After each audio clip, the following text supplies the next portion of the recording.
आज वटपौर्णिमा. आजच्याच दिवशी सावित्रीने सत्यवानाचे म्हणजेच आपल्या पतीचे प्राण यमराजाकडून हट्टाने मागून आणल्याची कथा आपल्याला सांगितली जाते आणि म्हणून आजच्या दिवशी सगळ्या सौभाग्यकांक्षणी वडाच्या झाडाभोवती फेर धरून 7 जन्म हाच पती मिळावा आणि आपापल्या पतीच्या दीर्घायुषी अशा आरोग्य संपन्न आयुष्यासाठी प्रार्थना करत असतात. आणि म्हणून आज या वटपौर्णिमेचं औचित्य साधून आपण शिवकालीन इतिहासातील वटसावित्रीची कथा ऐकणार आहोत.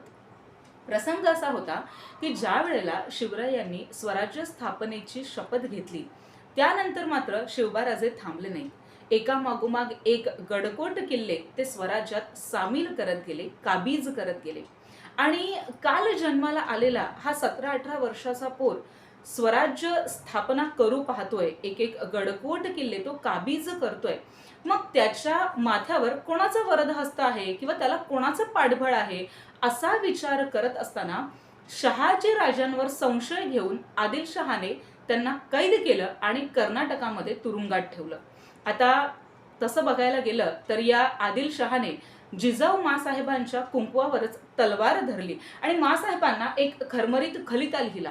त्या खलित्यात आदिलशहा असं म्हणतो की कुंकवाचं धन जर हवं असेल तर स्वराज्य कार्य लगेच थांबलं पाहिजे. आता द्विधा मनस्थिती जरी असली तरी शिवरायांच्या बुद्धिबळापुढे कोणाचंच काही चाललेलं नाही. सगळे तिथे शरण आलेले आहेत. शिवरायांनी युक्ती अशी लढवली की त्यांनी दिल्लीचा जो शहाजहान होता या शहाजहानला एक पत्र लिहिलं. त्या पत्रात महाराज म्हणतात की आम्ही तर तुमचे साथीदार आहोतच, परंतु माझ्या वडिलांना म्हणजे शहाजीराजांना आदिलशहाने कैद केले. जर आपण दोघांनी हात मिळवणी केली तर विजापूरची आदिलशाही नेस्तनाबूत करायला वेळ लागणार नाही. आणि हे पत्र जसं शहाजहानला मिळालंय त्याची खबर वाऱ्यासारखी पसरत पसरत या आदिलशहाकडे गेली.